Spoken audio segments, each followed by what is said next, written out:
शं वरुणः शन्नो भवत्वर्यमा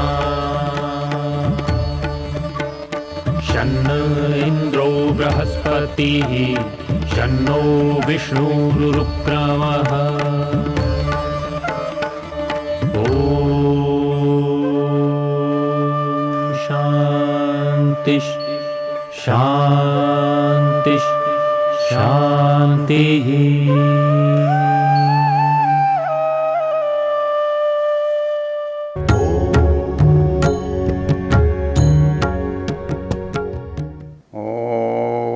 आहार्षं त्वा पुनरागा पुनर्नव सर्वांगं सर्वं ते चक्षु सर्वमायुश्च ते विदम् ओम शांति शांति शांति।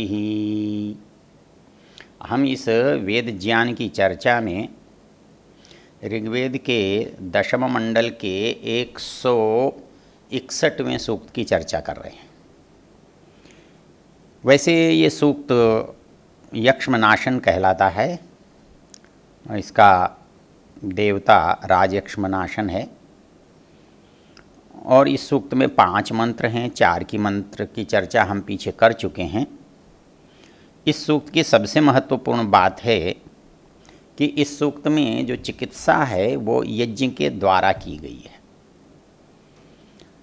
क्योंकि अग्नि और वायु से इसकी चिकित्सा है। और हविषा जीवनायकम, पीछे हमने एक चीज़ देखी थी, उसमें बताया था कि ये जो रोग हैं, इन रोगों को हम हवियों के द्वारा, कैसी हवियों के द्वारा? जीवनायकम, जो जीवन देने वाली हैं, ऐसी हवियों के द्वारा रोगों को नष्ट कर रहे हैं। और अंतिम मंत्र तो अद्भुत है। जैसे कि पहले बताया कि हर मंत्र में आत्मविश्वास झलकता है, चिकित्सक को अपनी योग्यता का पता चलता है।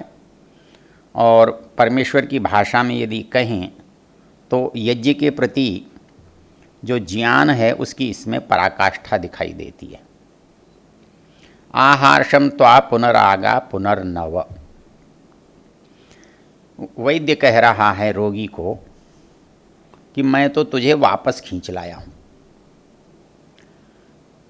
आहार्षम, वापस ले आया, और वापस लेकर ही नहीं आया हूँ, बल्कि तुझे मैं नया बनाकर ले आया हूँ, फिर से नवयौवन प्रदान करने वाला बनाकर ले आया हूँ। आपको याद है कि अपने आयुर्वेद में एक अवलेह होता है जिसे हम च्यवनप्राश कहते हैं।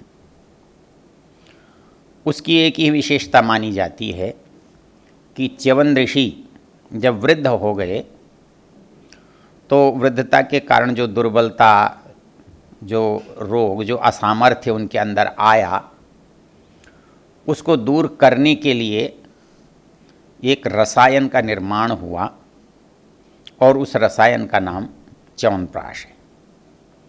आयुर्वेद में रसायन बहुत महत्वपूर्ण है और 8 जो आयुर्वेद की चिकित्सा के अंग हैं उनमें 7वां रसायन है। और इस रसायन का उद्देश्य यही है, यद जरा व्याधि विध्वंसी भेषजम तद रसायनम।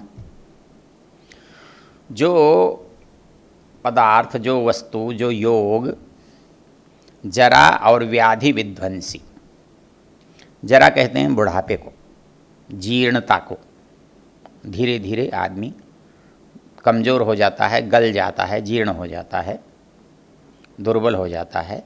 तो यह जरा व्याधि विध्वंसी, जो जरा को और व्याधि को विध्वंस करने वाला है, ऐसा जो औषध है, तद रसायनम, उसको रसायन कहते हैं। तो ये कहता है कि जरा को समाप्त करके पुनर्यौवन प्रदान करने वाला है। तो जैसे और औषधियाँ उपयोग करके पुनर्यौवन को प्रदान करती हैं, वैसे ही यज्ञ भी पुनर्यौवन को प्रदान करने वाला है। यज्ञ 2 तरह से पुनर्यौवन को प्रदान करने वाला है।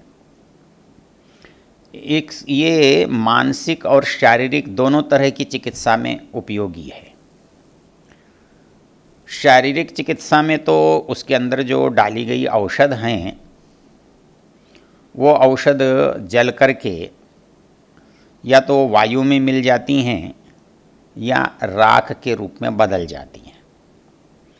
यदि राख के रूप में बदल जाती हैं तो चिकित्सा अनुसंधान के बहुत सारे लोग जो इस अग्निहोत्र चिकित्सा में लगे हुए हैं उनका मानना है कि इस राख को आप बहुत सारे रोगों में काम में ले सकते हैं। इसको आप अच्छी तरह से छान करके पीस करके बहुत ही सूक्ष्म करके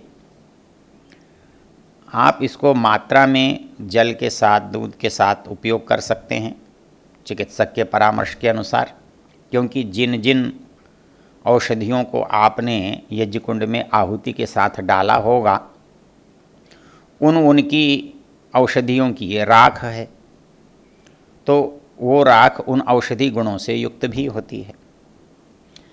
इसके अतिरिक्त एक और प्रकार है, और वो प्रकार है कि इसको पानी में आप घोलते हैं और उसको अग्नि पर रख करके वाष्पीकरण के द्वारा आसवन करके प्राप्त करते हैं, तो उसमें औषधीय गुण शेष रहते हैं। तो वो जल नेत्र आदि में डालने में किसी तरह की हानि नहीं करता, अपितु तो औषधीय गुणों से युक्त होने के कारण वो लाभ पहुंचाता है। जो औषधियां हम इसमें डालते हैं वो हमारे शरीर में, क्योंकि जब हम शरीर में और चिकित्सा करते हैं तो चिकित्सा बहुत तरह से करते हैं। कहीं हम शरीर पर कोई चीज़ लेप लगाकर चिकित्सा करते हैं, किसी चीज़ को खिलाकर चिकित्सा करते हैं, किसी चीज़ को पानी वगैरह में डाल करके उसका उपयोग करके चिकित्सा करते हैं, और जैसे आजकल कैप्सूल हैं, इंजेक्शन हैं, इस तरह से चिकित्सा करते हैं।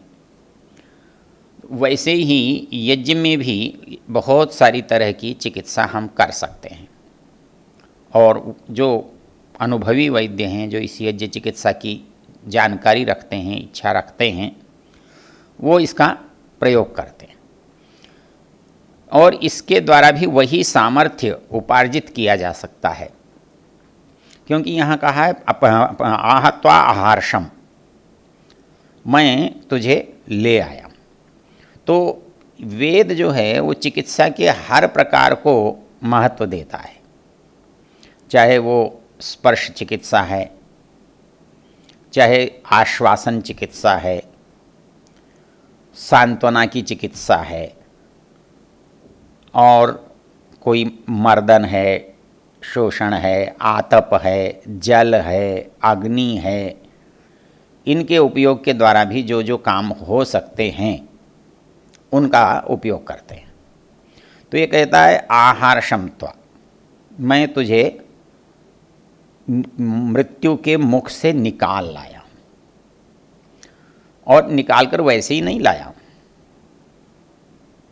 पुनरार फिर आ गया है। कैसे? नया बना करके, युवा बना करके, पूर्ण ऊर्जावान बना करके। आहार क्षमत्वा पुनरागा पुनर्नव, और सर्वांगम सर्वम ते चक्षु। और ऐसा नहीं है कि शरीर के किसी एक भाग में ऊर्जा आई है, कोई एक भाग स्वस्थ हो गया है, दूसरा नहीं है, ऐसा नहीं है। वो कहता है सर्वांगम सर्वम, जो सारा शरीर है, शरीर के सारे अंग हैं, चाहे वो मेरे ज्ञानेंद्रियां हैं, चक्षु जो सूक्ष्म है, क्योंकि औरों की चिकित्सा स्थूल रूप में होती है, और चक्षु की चिकित्सा बहुत सूक्ष्म है, क्योंकि चक्षु बहुत कोमल है। जबकि कोई बड़ी चीज़ हमारे शरीर पर गिर जाती है तो हमें उतना कष्ट नहीं होता, उस कष्ट को हम भूल भी जाते हैं। लेकिन यदि आँख में थोड़ा सा तंतु भी चला जाता है, थोड़ा सा तिनका भी चला जाता है, तो बहुत कष्ट होता है। इसलिए यज्ञ की जो चिकित्सा है वो ऐसी नहीं है कि केवल शरीर को ठीक करती हो और आपके जो सूक्ष्म अवयव हैं नेत्रादि को विकृत करती हो। तो सर्वांगम सर्वम ते चक्षु, तेरे सारे अंगों को और सारे ज्ञानेंद्रियों को, तेरे सूक्ष्म और स्थूल दोनों शरीर के भागों को बिल्कुल नया बना दिया है, नया बना करके ले आया। सर्वांगम सर्वम ते चक्षु और सर्वम आयुश्च ते विदम। अब इसमें महत्वपूर्ण बात क्या है? महत्वपूर्ण बात है वो ये कह रहा है कि सर्वम आयु, जो तुम्हारा जितनी आयु तुम्हें जीना चाहिए उतनी आयु, क्योंकि एक सामान्य नियम है, जो चीज़ बनी है वो कालांतर में नष्ट हो जाती है। ये तो सिद्धांत पक्ष है। तो ये शरीर का भी जन्म हुआ है, निर्माण हुआ है, बना है, तो ये कभी न कभी तो समाप्त होता ही है। जीने को हम 1000 साल भी जिए, कहने को कह सकते हैं 1000 साल जिएंगे, पुराणों में, कथानकों में, किंवदंतियों में ऐसी चर्चा आती है। लेकिन ये शरीर को अधिकतम जीते हुए हम देखते हैं तो किसी को 100 साल, 125 साल, 150 साल हमको ऐसा अपवाद रूप में मिलते हैं। तो हमारी कहता है कि सर्वम आयु। अब ये सर्वम आयु से क्या, इस पर शास्त्रों में बड़ा चर्चा परिचर्चा का प्रसंग आता है, क्योंकि हम आयु की पूर्णता किसे कहते हैं? सामान्य रूप से शास्त्रकारों का मत है, व्यवहार में हम देखते हैं, एक मनुष्य की आयु 100 वर्ष मानी जाती है कि भाई शतायुर्वै पुरुषः, कि एक मनुष्य सहज भाव से स्वस्थ रहता हुआ 100 वर्ष तक जीवित रहता है, रहना चाहिए। लेकिन अपवाद तो इसमें एक दिन का भी मरने का है और वर्षों के बाद भी जीवित रहते हुए देखते हैं। तो इसमें आयु जो है निर्धारित कैसे हो? तो निर्धारित ऐसे नहीं होती। यहाँ पर एक बहुत ही शास्त्रीय विवाद आ जाता है। वो विवाद ये रहता है कि मनुष्य की जो मृत्यु है वो निश्चित आयु में होती है या कभी भी हो सकती है। यहाँ की जो दार्शनिक परिस्थिति है, चरक उसको नहीं कहता। चरक जो कहता है वो बड़ी सीधी सी बात कहता है। वो कहता है कि जैसे कोई वाहन आपको तैयार करके कोई बनाने वाला, कोई इंजीनियर, कोई कारखाने वाला आपको देता है, और जब वो देता है तो उसके साथ उसकी एक सहज मान्यता रहती है कि ये गाड़ी 10 साल, 15 साल, 20 साल आपके पास चलेगी। ये तो उसकी सामान्य आयु है। धीरे धीरे आप चलाएंगे तो ठीक तरह से चलाएंगे, देखभाल अच्छी करेंगे तो ठीक है, चलती रहेगी। और यदि कोई व्यक्ति ऐसा हो कि उसको पहाड़ से गिरा दे, टकरा दे, तेज़ी से चलाए, तो वो जल्दी समाप्त हो जाएगा। वैसे ही यदि उसको कोई बहुत संभाल कर रखे तो जो निर्धारित सीमा बताई है उससे आगे भी जा सकता है। तो ये जो दोनों परिस्थितियां हैं वो परस्पर विरोधी नहीं है।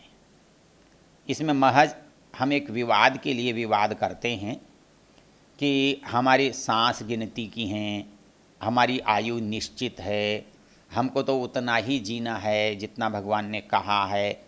वो बात अपनी जगह पर ठीक होती है, किंतु मेरे पास जो मेरी स्वतंत्रता है, जो मुझे अधिकार मिला हुआ है, यदि मैं उसका उपयोग करता हूँ तो उसका उपयोग का तो लाभ मिलेगा ही मिलेगा। क्योंकि मूल सिद्धांत क्या है कि यदि कोई कर्म हुआ है, कोई क्रिया हुई है, कोई प्रयास हुआ है, यदि प्रयास अनुकूल है तो लाभ में बदलता है और प्रयास प्रतिकूल है तो हानि में जाता है। लेकिन ये तो नहीं हो सकता कि प्रयास निरर्थक हो। कोई काम किया है तो उसका कोई मूल्य न हो, कोई अर्थ न हो, कोई परिणाम न हो। तो ये कहता है कि यदि कोई व्यक्ति यम नियमों का पालन करता है, हाँ, शरीर के धर्म का ठीक ठीक ध्यान रखता है, आहार निद्रा ब्रह्मचर्य इनकी ठीक ठीक व्यवस्था रखता है, तो ऐसा भी तो हो सकता है कि उस शरीर को हम बढ़ा सकते हैं, आयु को बढ़ा सकते हैं।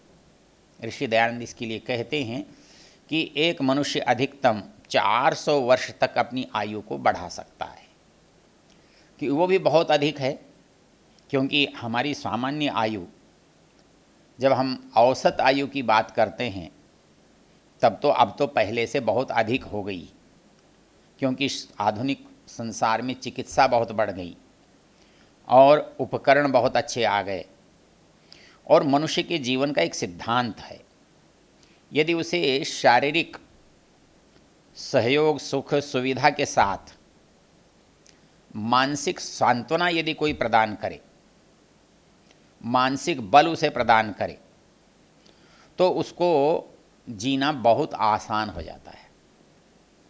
कष्ट में भी वो बलपूर्वक अपने को जीवित रखता है, रख सकता है।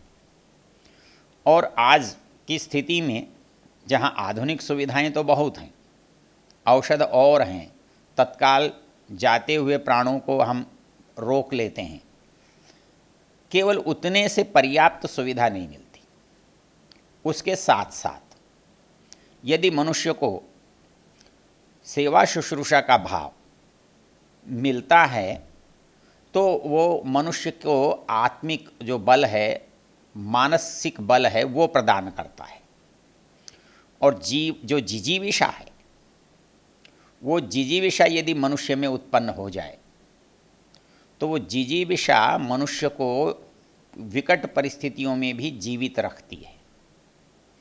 तो यज्ञ की चिकित्सा की जो बात कही जा रही है, यज्ञ चिकित्सा की एक विशेषता बताई गई है कि वो पुनर्नवम, अर्थात जो शरीर हमारे पास जीर्ण हो गया था, पुराना हो गया था, टूट फूट गया था, तो उसको हम चिकित्सा के द्वारा और विशेष रूप से यज्ञीय चिकित्सा के द्वारा कैसे कर रहे हैं, वो कहता है पुनर्नवम, और वो उसको एकदम नया बना देते हैं।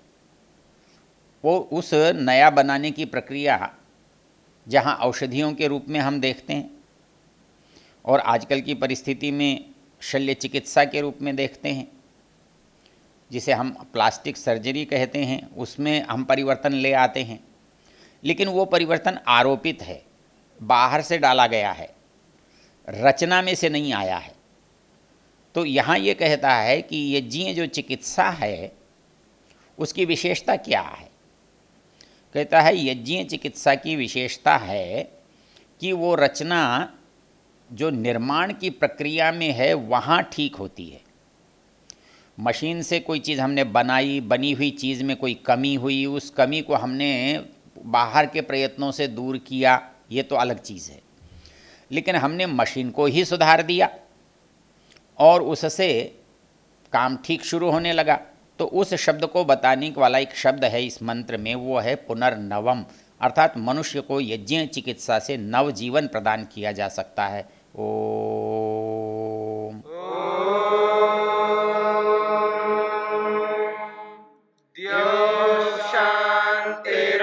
शान्तिरन्तरिक्षं शान्तिर्पृथिवी शान्तिरापः शान्तिरोषधयः शान्तिः वनस्पतयः शान्तिर्विश्वे